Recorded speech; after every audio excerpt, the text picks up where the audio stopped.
Okay, so quick race recap of stage 2, and let's just have a look at the final. It's pretty easy. Ben O'Connor tried to follow Pogacar and ended up blowing, so now he's actually dropped by the second group chasing Pogacar. Geraint Thomas was quite smart. He just stayed on the wheel of Ben O'Connor, who was trying to follow Pogacar for the moment, and he didn't pass him. The guy is really experienced, so didn't expect Geraint Thomas to try and follow Pogacar so early on in the week. We knew he was going to do this. We knew he was going to put his whole team on the final climb, go full gas. Lipovic, who they just signed, you can see here pacing for Dani Martinez, and here, as you can see, Ben O'Connor being dropped with Alexei Lutsenko. Now, Lutsenko also just likes riding a steady pace. He'll get better as we go further on in the tour. Here you have Lipovic chasing, who they've just re-signed, really a sensational rider. But yeah, what is also interesting is Jan Uijtdebroek from Jumbo, who's still there. He actually left Bora Hansgrohe. He had a disagreement with Alexander Vlasov, and he's a really young rider. Remember, in the beginning of the year, the controversial story you might have heard, was his contract cancelled? Was it not? Could he legally move to Jumbo? And as we've seen now, the people must have probably paid a lot of money to get him out of that contract. His agents as well lost probably a good paycheck there, but he was able to leave and join Jumbo Visma. So here we have Pogacar on his own looking around. He doesn't need to. He's obviously flying. Lipovic still pulling with Jan Uijtdebroek still there. So they're pretty cool. I don't know how good these kids are going to be in the final week of a Grand Tour.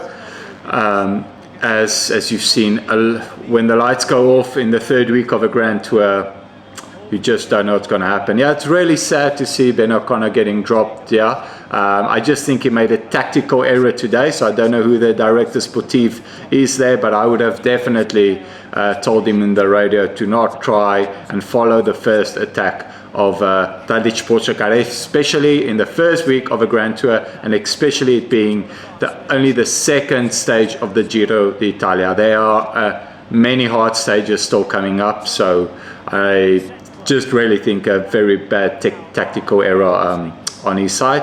But of course, maybe he felt good really in the moment, but he's paying now, and he's going to lose some crucial seconds on this climb, which is really unnecessary.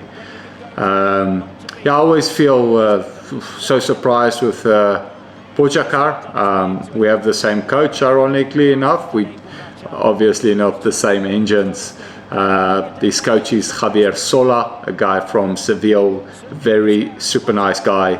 I really enjoy working with him. Yeah,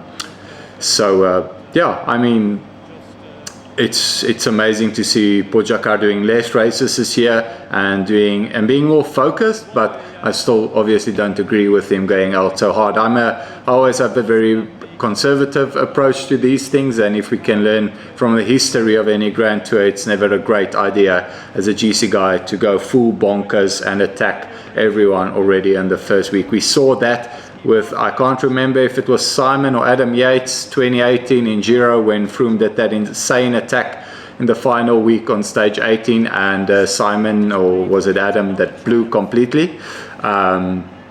Because similar there with the Yates brothers, they just went out full gas the first week, the second week of Giro as well, and yeah, the last week they paid for those efforts. So will Pogacar pay for his efforts in the final week of this Grand Tour?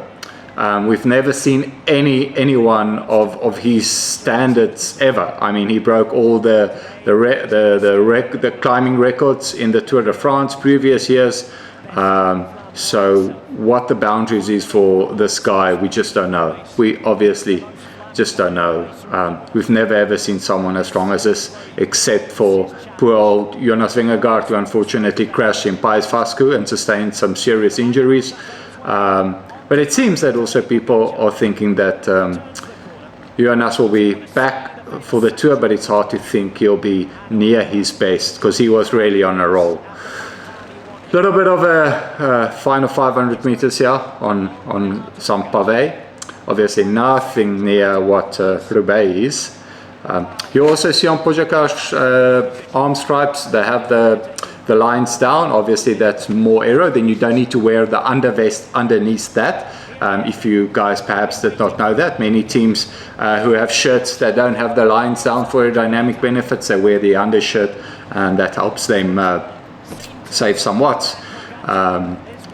So yeah, Ben O'Connor coming in with Lutsenko. It's really sad. Just like I said, if I have to repeat myself, a simple tactical error. So a lot of damage done. And then the guys coming in now, they've got some time gaps, so we could expect to see these guys in the breakaway, perhaps on stages that suit the breakaway, and that the team and the directors and performance staff collectively decide, look guys, you've lost enough time now, you can go into the breakaway, with a peloton allowing you to go, because there's obviously quite a substantial time yet to the Maglia Rosa, which is currently now Tadej Pogacar. I hope you enjoyed this review I gave, and the insight. It's not much, but it's better than nothing. Until next time.